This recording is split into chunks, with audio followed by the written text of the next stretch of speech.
Good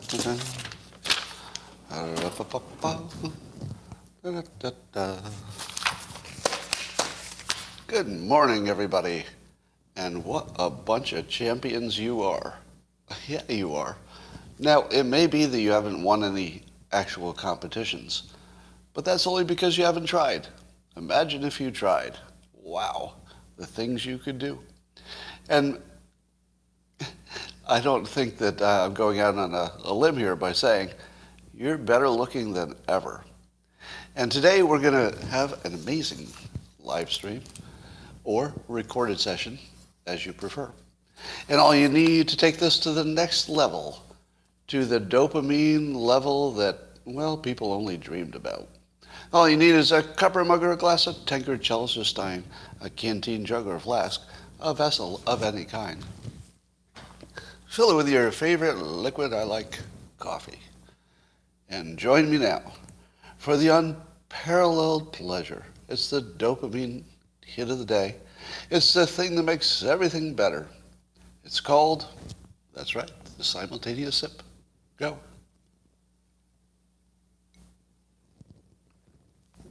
Oh.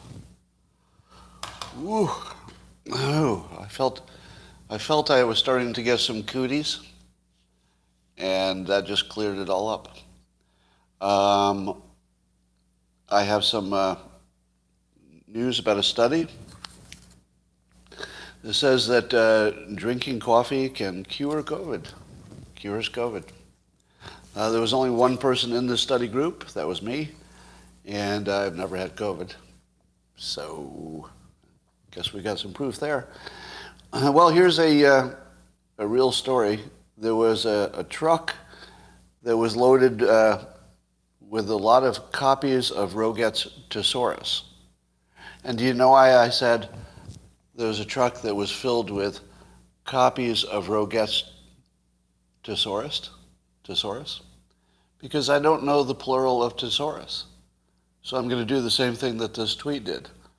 I don't want to say thesauri, but because it feels like that's what it should be. And I don't want to say thesauruses, because that just sounds like something's going on with your mouth, like you're eating candy. What they drop in the road? Well, thesauruses. The thesauruses.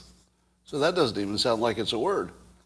So let's just say there were thousands of copies of Roget, or Roget's, Roget, R-O-G-E-T. Anyway, here's the tweet. A truck loaded with thousands of copies of Roget's Thesaurus spilled its load, leaving New York witnesses, in New York. Witnesses were stunned, startled, aghast, stupefied, confused, shocked, rattled, paralyzed, dazed, bewildered, surprised, dumbfounded, flabbergasted, confounded, astonished, and numbed. Excellent tweet from a user named Doc. Good work, Doc. But was it Thesauri? I think it was. Well, I told you that I was going to introduce a regular black character in the Dilbert universe. Now, of course, there have been characters of color in the Dilbert universe before, but within the main cluster of the regulars, there was Ashok, who was born in India, but that was it. So, and I always wanted to make the cast look more like the readers. And so I added this new black character. I think it's next week that it runs, starting Monday, I believe. And it's Dave. His name will be Dave. And of course, the hard thing about having a black character, if you're a white author, is how do you do it respectfully, but also comically? Because those two things don't fit. How can you be respectful at the same time as being humorous? You kind of can't do it, really. So you have to find some kind of a personality characteristic that you can give your character that will keep you on that, let's say, dangerous fence, but without falling off. Now, this is something that I would not have dared to do earlier in my career, because the odds of me getting canceled for this, pretty good. What evidence do I have that there's a good chance I'll be getting canceled for trying to make my comic strip more diverse in a respectful way? Yes, I will get canceled for that. Already a substantial newspaper chain has said they won't run the comic. So it's already been censored, I guess you'd say, now by private industry, not by government. But yeah, one newspaper chain. Now, you may not notice that because it's a chain that owns mostly smaller newspapers. But I don't know if that will be the last newspaper chain that cancels this one. So, we'll see. Now, the approach I took was to have the Dilbert characters and Dilbert's boss deal with the new character the way real people would deal with the situation. So it's just that. That's all it is. So it's pretty innocent. There's nothing there that... I would say I didn't put anything there that I thought would even be cancelable. You know, because it has to run a newspaper, so it's not going to be that provocative. We'll see. This will be a good test case. If it turns out that I get, canceled because of this, I don't mind going down that way. That would be sort of a good way to retire. Yeah, I'm at that point in my career where if somebody offered me enough money to buy Dilbert, the IP, I would say, well, if it's enough, I would retire tomorrow. But I won't stop doing this. But I can easily stop doing the comic. All right. Did you see the video of Jim Acosta trying to accost? Well, what are the odds of that? That his name is Jim Acosta, and part of his job is accosting people. Is that a coincidence? Well, that's weird. But he was accosting. He was Jim accosting Marjorie Taylor Greene, and he was asking her why did she say something in a tweet. And it doesn't even matter what the content is, because the story is not about the content. So he makes an accusation, and she pushes back. And she basically says, if you're saying that you'd like me to answer for what I said in a tweet, show me the tweet. I want to see the exact words of the full tweet, and then I'll respond to it. And he tries to just essentially explain the tweet again. She says, no. And then basically she goes right after him for his fake news approach. And she goes, no, you're going to show me the actual tweet, the full tweet, or else we're not going to talk about it. And he fumbles around with his phone. All right, I'll just show you the tweet. And then he comes up with an article about the tweet. And she says, no, not an article about the tweet, the full tweet, nothing cut out, the entire tweet. Just read it to me, and that'll answer your question. He couldn't do it. Because when he did find the tweet, it very clearly didn't say what he was asking her to respond to. It very clearly was she hedged something just the way you would want something hedged. And to watch her bust him, like so clearly, to show how, really the story was supposed to be about her poorly answering the question, right? That was supposed to be the story. The story was that the way he asked the question is the story, and then her response would be no comment, or that's what you expect in these kinds of interviews. But instead, she basically just pushed him up against a wall, made him prove to the world that he was shooting blanks and that he was just full of shit, and then she moved on. And I have to say, I had not really been following her much at all, and I know she said a bunch of provocative things that if I looked into them, I probably would not agree with. I don't even know what she said, but horrible, provocative things, I'm told. So let's just assume I wouldn't agree with that stuff, whatever it is. I just don't know what it is. But I have to admit, I kind of get it now. Like, I was trying to understand why she was popular at all. Because I try to understand that about everybody. Like, why is this person more popular? And then I saw that. And what it was pure power. She actually just knows how to wield power. Now, Is that good? Well, it depends if you agree with her. If you don't agree with her, I guess that's bad. but to watch her just dissect this guy while the cameras were rolling was actually a treat. Like I enjoyed it in a way that I'm not proud of, right? A little dopamine hit. And I thought, wow, she actually does have the goods. I can see how she got elected, even though I don't align with her views, I'm pretty sure. All right. Can you believe that we're still talking about the drinking bleach hoax? And Aaron Rupar brought that up again, so he was talking about it again on Twitter. But this time enough people have been trained about how to respond to that hoax that you all have links. So people started sending him links to the company that was actually injecting a disinfectant into the lungs. The injection method was like a ventilator, goes down the trachea, and the disinfectant was UV light. Exactly what Trump said. It was injected into the lungs. In this case, they were injecting it into the trachea, but the talk was about extending it. So there was talk about extending it, and Trump was talking hypothetically, like he was speculating. Could you, in theory, inject it into the lungs? Because it was already being injected into a trachea, so a little bit of a tweak, and maybe you can get some kind of a device all the way into the lungs. So that was actually being talked about. And so what happens when Aaron Rupar is presented with what would be, in theory, one of the most embarrassing fact checks ever, because he's talked about this publicly before. So it would be kind of a bad fact check to get a fact check in public with a source.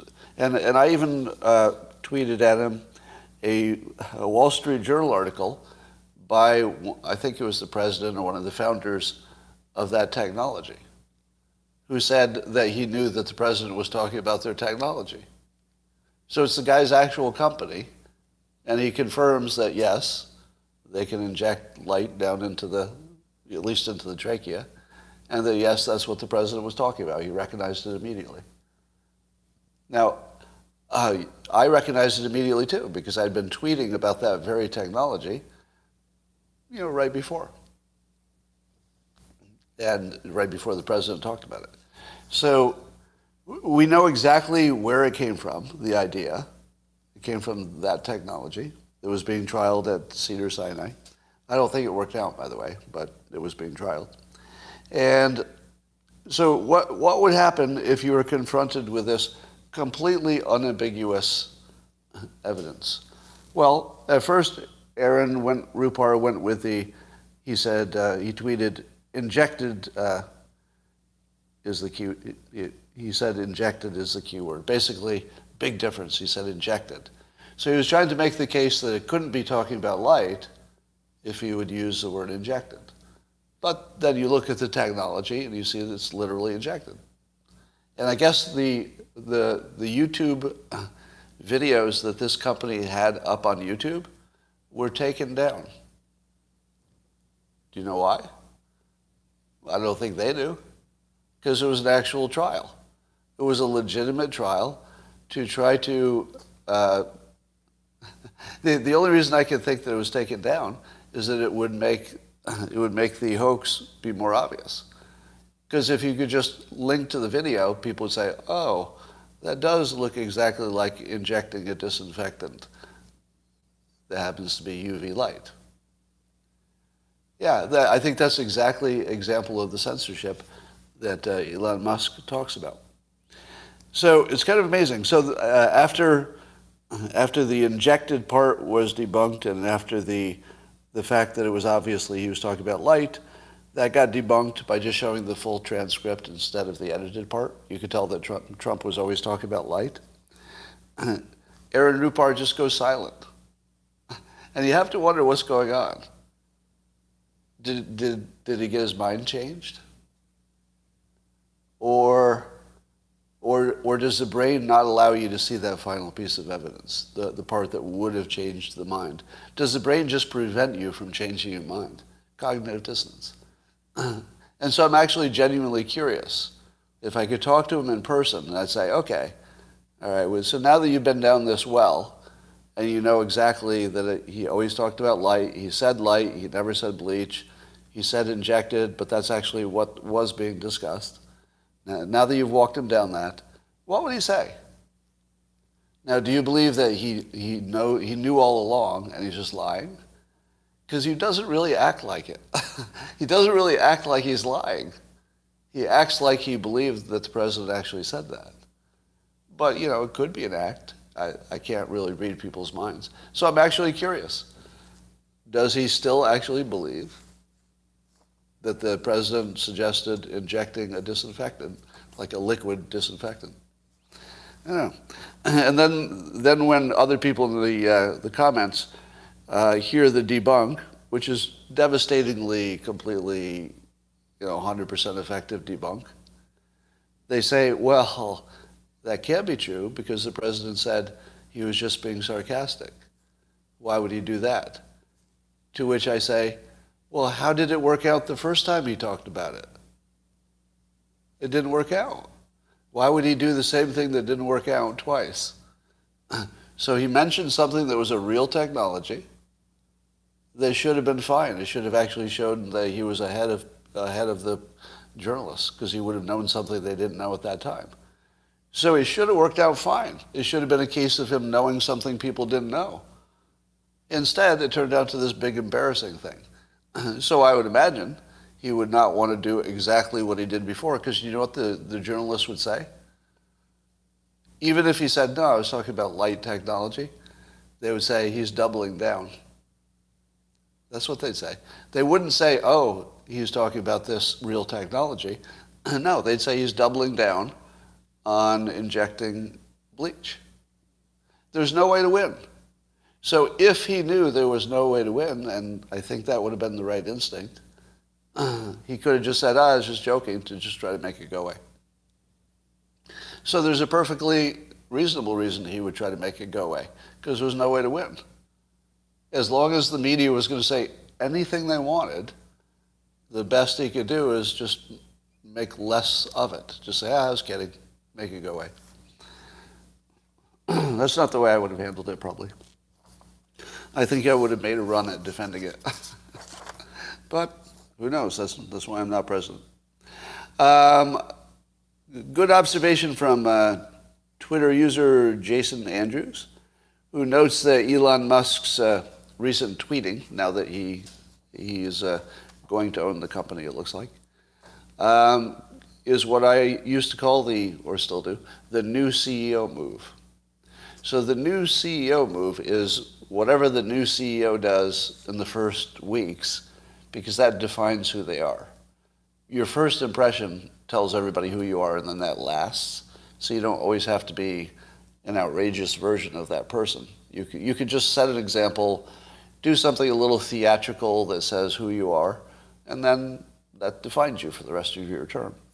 And it does look like Musk is either intentionally or not, but it's working out that way. He's doing the new CEO move with his tweets, because he's very clearly laying out his free speech position. He's very clearly laying out that he's never going to take he's never going to take things that don't matter seriously. Like he just laughs at things that are like dumb criticisms and stuff. So the fact that he thinks it's funny that people are criticizing him in such a poor way, he's actually rating their criticisms. I think he gave, he said he would give the Washington Post criticisms of him a bad review on Yelp. It just wasn't done very well. And he just laughs at the whole thing while he goes ahead and changes the world. And I thought, yeah, that's exactly what's going on. And if I were to add something to that, here's what I would add. So right now he's getting some heat for being too aligned with the political right. But he says he's not. He says he's where he always was, but the left moved left, and then there's a big debate on Twitter. Did that really happen, or did the right move right and the left move left? And everybody's got their opinions. I'm not sure I care too much about that. I think it's fair that we hear from more extreme people on the left than the right. So that part's true. But here's what I would do if I were the new CEO. If I were the Musk, and, well, I don't think he'll be CEO, but let's say owner, I would do this. I would say in public what the biggest hoaxes were on the left and the right. And I would just explain them. Because if he says it, people will listen. If I say it, they just don't have to follow me on Twitter. They just block me. But if he says it, they just sort of have to listen. Because you can't not listen to him. He's got the Trump magic now. If he talks, everybody's going to hear it. So anything he says can break that bubble, and almost nobody else can. He has a unique bubble-bursting position in the world right now that gives him all kinds of power. It's sort of like the Jim Manchin thing. Is it Jim? What is Manchin's first name? Senator Manchin. It's like the Manchin thing. Joe Manchin. Joe Manchin. It's like that. I don't think Joe Manchin woke up and said, oh, I want to be the swing vote and then I'll control everything. But that's how it worked out, right? And I don't think Elon Musk woke up and said, oh, I'm going to be the one person in the world who can be heard by the left and the right. But he is. I don't think that was a plan at all. I think it was just purely accidental. He was just sort of being himself. And he suddenly finds himself the only person who can pierce both bubbles. And so it would be fun to see him do it. Have him pierce both bubbles. Because that would really tell you who he is. If he's really for free speech and he's against misinformation, then I think he should give us a little free speech, his own, and tell us what he thinks was a hoax and what wasn't. But it's got to be on both sides. And I was wondering, okay, I'm so in my own bubble. This is a brain check for ourselves. So do what I'm doing right now if you like this way of maintaining your maybe any semblance of rational thought. Just consider how much of a bubble you might be in, right? Because I'm doing that right now. And here's where I hit the wall of my bubble, and I didn't realize I was running really hard into a wall until I hit it. So I started making a mental list of all the hoaxes on the left. I'm like, all right, the Fine People hoax, the drinking bleach hoax, and you can come up with like 8 to 10 hoaxes. They're gigantic. Laptop, Russia collusion. You can just go on and on with all those hoaxes. But then I said, all right, but just to be fair, clearly there are just as many on the other side. So I started to make my list of outright hoaxes. Now, we're not talking about lies. We're not talking about lies or just being wrong. I'm talking about something that was clearly a hoax, right? Something that even the people reporting it, they knew it wasn't true, or at least some of them, right? And I started to make my list, and I couldn't really think of anything recently. You can think of things, but you have to go back to weapons of mass destruction and, Pizzagate's sort of a special case. That's not exactly a Republican thing. But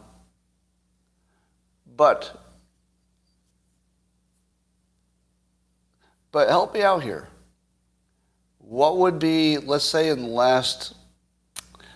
since the beginning of Trump's rise, what would be, from the beginning of Trump on, what would be some examples of hoaxes, like major fake news that lived for a long time, that was something perpetrated by the right? QAnon. I don't know. Was no. QAnon feels like just a subgroup. It doesn't really feel like that's the right, does it? Do you think of Q being associated with the right? I mean, they are, but it feels a lot more like it's a subgroup. Oh, okay, there's one. The Dominion voting machines and the Venezuelan dictator. Okay, that's a good one.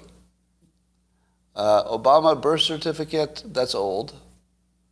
I'm looking for something that sort of happened from the beginning of the Trump 2015, 2016 era. Yeah, so the Kraken is a good example. We got that one. I guess we could throw Q in there, but Q is so many things, like so many topics. That one's it's a weird one. Oh yeah, Pizzagate was during, okay, all right, I'll give you Pizzagate. The wall? Well, you'd have to be more specific about the wall. All right, so there you have it. So here's what I would recommend. I would love to hear somebody ask Elon Musk what he thought of. Maybe show up with a list, because he'll probably do a bunch of podcasts, don't you think? You know, the high impact podcasts. And by the way, Elon Musk, if you're listening to this live stream, and why wouldn't you? Duh. I invite you to an interview. I'm not sure how I'd do that. I'll find you somehow. I'll bring my iPad. We'll work it out. Anyway, we could talk about the simulation. So that's what I do. I'd love to see him debunk the left and the right, and then you know where he stands. Because here's the thing. If somebody is willing to put up $44 billion, I guess it's credit, but you know what I mean. If somebody's willing to go this far into the Twitter thing because of free speech, don't you think he has a point of view of what things besides the Hunter's laptop, which he's already talked about, don't you think he has a mental list of what things were fake news? And wouldn't you like to hear that list? Because what if he thinks things that are true were fake?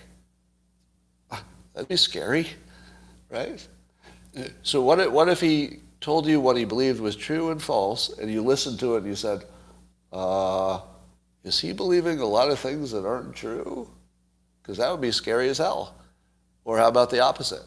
How about there are things that you are positive are true, and then Elon Musk says, no, I looked into that, there's no way that's true. And you're going to say to yourself, wait, what? I was positive that was true. What's that going to do to you? It would be awesome just to see what happens.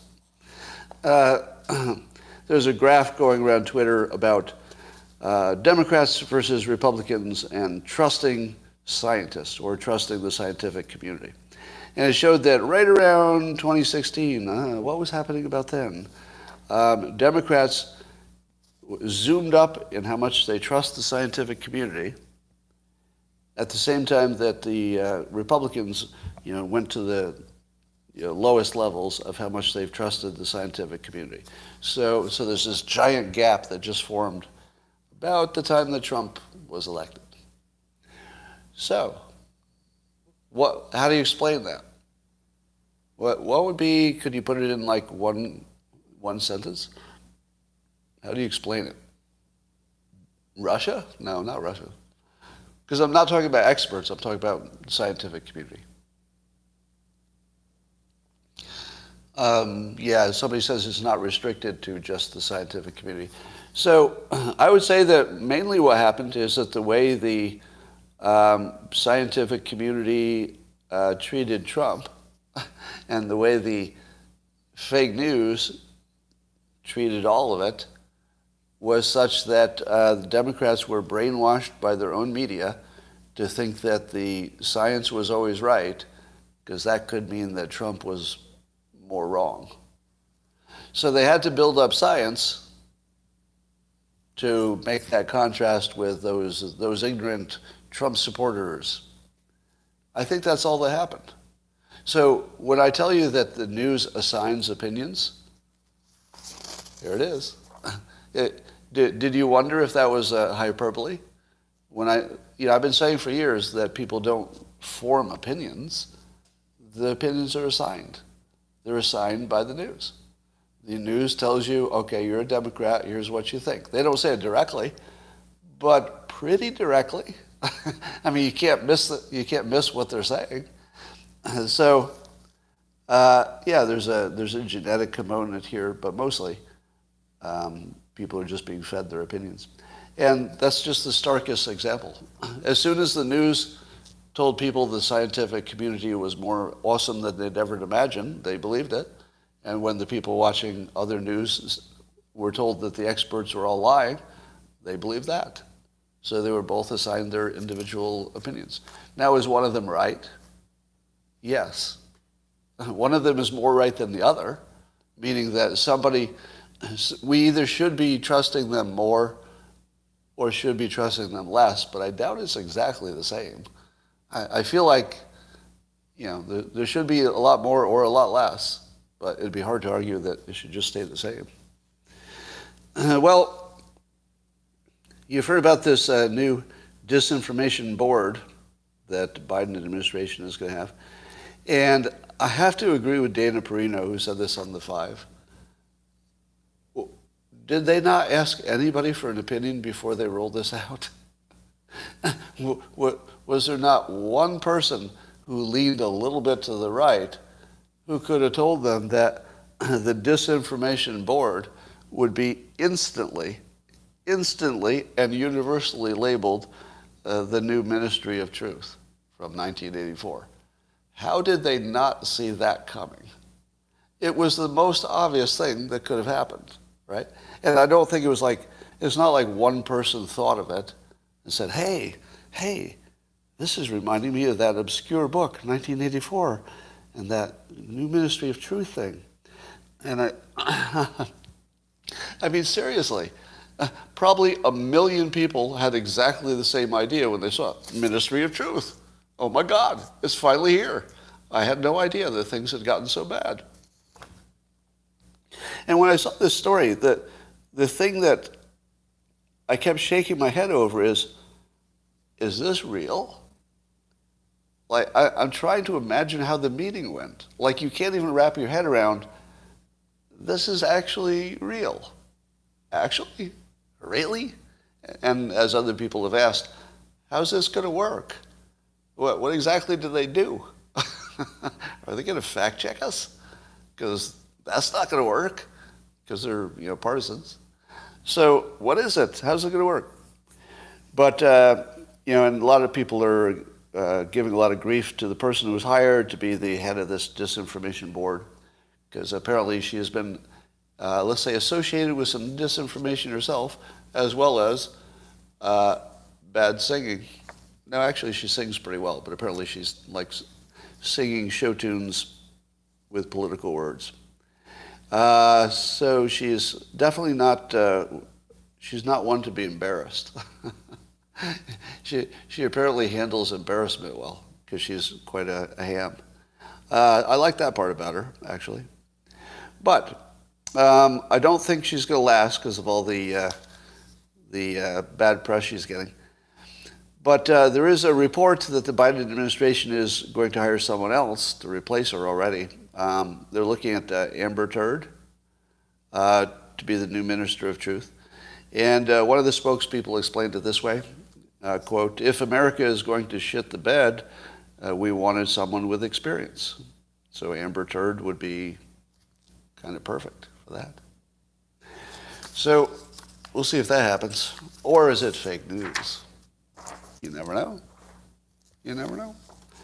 Well, speaking of Amber Turd, the liar and blackmailer, according to what we hear in the media, according to the trial, she sought a plush payoff from Johnny Depp in exchange for basically not blackmailing him. Actually, it just was blackmail, in exchange for not going public with their troubles. Now, let me ask you this. How in the world does she ever get work again after this? Like what director would say, I think I'll take a chance on this. I don't see any problem. I mean, there probably are other actresses. Are there not other women who can pull off a leading role or something? So it makes you wonder. Now, I've said that Amber Turd is not, she's not like somebody who's got some personality problems. She's probably in this category of the borderline personality disorder, vulnerable, narcissist, hysterical, whatever. There's a bunch of words for it. But these people are monsters. They will do anything to anybody. They have no conscience whatsoever. And the speculation from the experts is that they're not born that way, but that there's some kind of early trauma, some kind of trauma that turned them into essentially monsters. And I'm just gonna go on record as doubting that to be true. I do not believe that the people who fall into these categories, the Amber Turd-like people, I don't believe that trauma is what caused them to be like that. I do believe they had trauma in many cases because almost everybody did. Have you met somebody who didn't have any trauma? I haven't. So the first thing is, doesn't everybody have trauma? Now, if you say, but it's a special kind, I say, yeah, even that special kind, you know, the sexual abuse of all kinds, you know, every category thereof. But unfortunately, isn't that 2 out of 3 women or higher, or 4 out of 5? Isn't there's some like scary, outrageous number of ordinary women who have had insanely bad experiences in that domain. But they don't all turn into this kind of person. And here's what I think. I think the early trauma story is actually just another lie by the people who are who only lie. So the people who have this personality checklist, the Amber Turd checklist, if I call it that, they are liars. And so what if all the people who are liars and accuse other people, and part of their checklist of behaviors is blaming other people for whatever they're accused of. So they're always blamers of other people. Don't you think that they went in and talked to their psychiatrist at one point and said, yeah, I did all these terrible things. You know, why am I like this? And then the psychiatrist said, well, tell me about your early life. And then they tell them about the abuse, because there almost always is some. And then the psychiatrist says, every time I talk to somebody with this personality type, they've got this abuse. Very strong correlation. So it's probably the abuse that's causing them to be like that. I don't think so. I'm not buying any of that. I think that they are like that, and that it's nice to have an excuse, a way to blame it on somebody else. So to me, it looks like just more of who they are. Everything they do is doing horrible things and blaming other people for it. That's all they do. All day long, they're doing horrible things and blaming other people for it. This is just another one of those. That's all it is. And to imagine that you've discovered some great correlation when it's basically something that's happened, unfortunately, to just about every female. And do you think that people are more likely to do this if they're attractive? Do you think people are more likely to get away with the Amber Turd-like behavior if they're attractive? Yes. Now here, this will get me canceled, but I think you can handle it. If they are attractive, are they more likely to have been victimized by men at some point in their past? Yes. So there's your correlation. Your correlation is that attractive people tend to be more Amber Turd-like because they can get away with it. Nobody else could get away with it.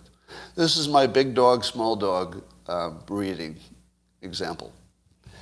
Have you noticed that small dogs don't behave? Like that's a thing. It's hard to train a small dog relative to a big dog. Do you know why? Why is it easy to train a big dog but hard to train a small dog? Because if a big dog misbehaves, you kill it. You don't let it breed. You're not going to let some big-ass dangerous dog create more big-ass dangerous dogs. So probably throughout history, if you had a big dog and it was a problem, you killed it. Right? So big dogs have probably been bred to be human-friendly, where small dogs didn't really need it. Right? Small dog bites your ankle, you're like, ah. I mean, you wouldn't even think not to let it breed, and you wouldn't think to kill it. You think, ah, right? So, in the same way, I think that these narcissists are kind of bred, because if you were a man and you acted the way Amber Turd acted, I think you'd be in jail already, right? Am I wrong? A man would be in jail for doing half of the stuff that she's done. So I think you get the attractive ones are the ones who seem to be drawn to this, but it's only because they can get away with it. That's it. That's the whole thing. All right, here's another story that doesn't sound real. Like, I swear to God, this next thing is not a joke. If you haven't heard this story yet, you're going to swear I'm making this up. The FDA on Monday approved remdesivir for children 28 days and older. Does that sound real? Like, do I even need to get into the details of that? Like, I'm not the one who tells you that remdesivir is either good or bad, but I do know the pandemic's over. and I do know that young kids weren't at much risk before, and they're certainly not now. And I do know that remdesivir was at one point approved-ish and then less approved, because there were some dangers, there were some questions about the efficacy versus the risk. How in the world did this get approved? And even if the numbers support it, like, it just doesn't sound real. It just sounds, you know what it sounds like? It sounds like we either we're in a simulation and this is how we're finding out, because the reality is just so stupid that you just say, okay, I know this has got to be a prank. This is either a scripted situation or the code is glitching because there's maybe there's some kind of capacity problem, so they're just reusing dumb ideas or something. But I mean, this doesn't even look real. Am I wrong? Like, when you hear this story, remdesivir for little kids? Now? Maybe, I guess. I'm not seeing much agreement, so maybe you don't agree with that. All right, Rasmussen had a poll talking about Musk taking over Twitter. Here's a key number. 43% of those surveyed said they're more likely to use Twitter now that Musk owns it, while only 19% said they're less likely. Did Elon Musk just make one of the best investments ever? That the only thing he needed to increase the number of users substantially was to be the owner, and then tweet a bunch of stuff about free speech, and then suddenly, massively, people would come onto the platform? Is that all it took? Did he literally just tweet himself another $500 billion? I feel like he did. I feel like he just tweeted himself up another, well, he paid $44 billion. I think it'll double in value. But by the way, I currently own Twitter until the sale goes in, I guess. I own some stock. So I guess that doesn't matter at this point, because whatever happens to my stock is independent of anything I say or do. But wow. 62% of American adults, also according to Rasmussen, believe Musk's purchase will make Twitter better. Okay. And only 13% think Musk's purchase of Twitter will make it worse, while 12% don't think it'll make much difference. Let's say 13%. So the people who think it would be better, if you take them out, see, that would leave the people who don't know if it would be better or think it will be worse. So say the 13% think it will be worse, 12% think won't make much difference. So if you were to add the 13 and the 12, that's 13 and 12 it's 25%. So about 25%, 25%. exactly the number who get everything wrong on every poll. Of course, I don't tell you the ones where the 25% thing doesn't work, but it's so funny how often it does.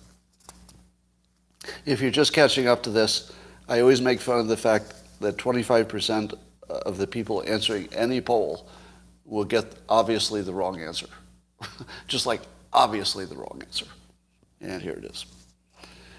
How in the world is Elon Musk going to make Twitter worse? And how in the world is it not going to, how in the world would it stay the same? You'd really have to be uninformed to think it's going to stay the same or get worse.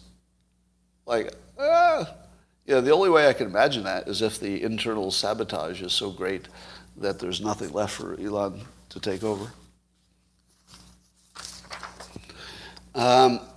Meanwhile, the GDP fell 1.4%.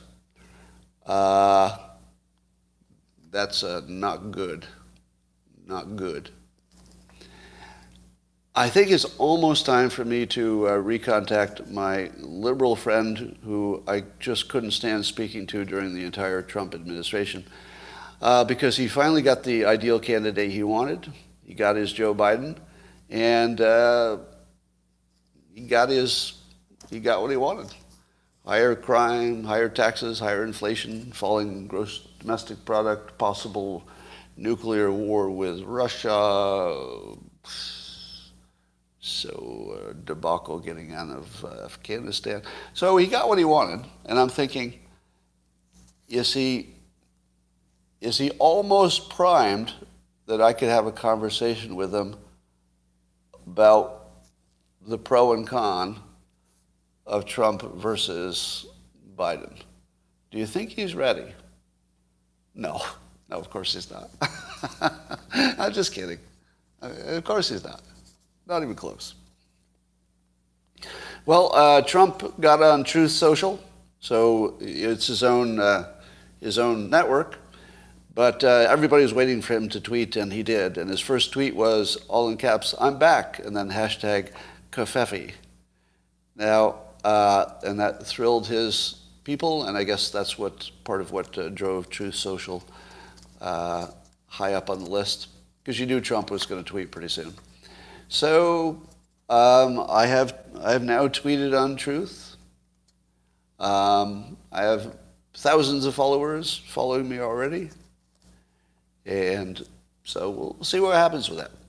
I have to say the interface is pretty good. The Truth interface, pretty clean, pretty smooth. It's a good job. I mean, it's obviously a derivative of Twitter, but in a good way. It's smooth and it works. So that's on the Apple. Still waiting for the Android version. All right. Here's another tipping point potential for Ukraine and Russia. So I've told you that the Russia-Ukraine thing is going to be a war of tipping points. But we don't know which one will tip because there's so many tipping points that are near, such as which military runs out of food. They're both close to something that looks like they could run out of food. Does one run out first? That could be a tipping point. Same with ammunition, same with fuel. If any of them ran out of any of those three things, food, fuel, ammunition, then that's a tipping point and it's over. How about number of drones or number of tanks? There's some number of drones that will kill some number of tanks that too would be a tipping point, right? How many tanks could Russia lose before they say, okay, we just can't do anything here, right? If they lost 25%, that's probably not enough. But suppose they lost 50% of all their tanks. Is there any number that would make them say, okay, it seems that we can't keep any tanks anywhere near the front, they just blow up because those, darn drones or whatever it is the Ukrainians are using. So there are a number of things that could be the tipping point. Ukraine running out of shoulder-mounted missiles. If Ukraine runs out of shoulder-mounted missiles, or they run out of drones, it's probably over. And I got to think that they're always close to that point of not having enough of them or running out. So here's another one that I had not considered. Apparently Russia is still selling plenty of fuel, albeit at a great discount. But even at a great discount, they're still making a lot of money. So Russia's economy is doing surprisingly well. But here's a new wrinkle. In order for Russia to trade their oil, to sell it, they need go in between people. You know, the brokers basically, who are the middlemen, middle people, the middle they, who make sure that the Russian oil finds the right market. And they also handle the sketchy stuff. So there's some brokers in this market who kind of specialize on the dangerous countries and the dangerous providers. But even they have decided to back out even before sanctions would have caused them to do it anyway. So now they're not going to have middle people to sell their oil. Now, as was pointed out to me, Gregory Markles on Twitter, that as long as Russia has oil, and there are tankers, and there are countries who want that oil, probably you don't need that middleman as much as maybe you thought you did. But I ask you this. How much would the lack of these traders or middle people have to degrade the Russian oil trade before there was a tipping point? Because remember, nobody thinks that Russia's oil exports will go to zero. Nobody thinks that. But suppose it went down 10%. Well, I think that they could probably hold on, right? Suppose it went down 20%. Could Russia stay in business and still fund their military and be, solvent if their oil export went down 20%? I don't know. There's a tipping point. Is it 40%? My just economic, let's say, general knowledge says that if their exports went down 40%, just because the efficiency of these traders was lost, because that could make a big difference. They may be doing things like guaranteeing that contracts get fulfilled and that sort of thing. If you take out those guarantees, it's just like it's a free-for-all. So, I don't know. Does the process even work at all when you take out the people who are guaranteeing both sides of the transaction? I'm guessing that it gives you some assurance that the transaction can happen to have these middle people. So, this one might be one to watch. So I do think there's a tipping point. What do you think about the fact that the U.S., by giving $33 billion in aid or whatever it is to Ukraine, that's the current move by the administration, how does Putin not take that as war? And how has it not been war up to now? We're in this weird pretend situation where we pretend the U.S. and Russia are not already at war in a practical way. Yeah, proxy war. To me, it's just mind-boggling that we can keep up that pretense. We might as well just say we're at war, but we don't want to go nuclear. So we're just going to push each other and see who can push the farthest, push the most without going nuclear. So none of that's good. But is it weird that we're not more worried about a nuclear war? Or is it that we still think that Putin is rational, even if he's made some bad decisions? He's still rational, and there's no way that would be rational to go nuclear. I can't imagine. Because he has a path now to survive, but if he goes nuclear, I can't imagine he would have a path to survive. All right, that, ladies and gentlemen, is a conclusion of my poorly prepared remarks. I think you would agree. This has been a highlight of your day, a highlight of possibly human endeavors since the beginning of time. I don't want to go out on a limb. It might be hyperbole. It might not be. I don't know. Might not be. But if you think that this is the best experience you've ever had and you're on YouTube, hit that subscribe button, because I never tell you to do that. All right, I will tell your joke. I wasn't going to do this, but I saw it in the comments. Amber Turd, given that she was complaining about Johnny Depp, is part of the Me Poo movement. Yes, the Me Poo movement. I did not make that one up. I read it in the comments. And I hope that we'll be done with these bad jokes.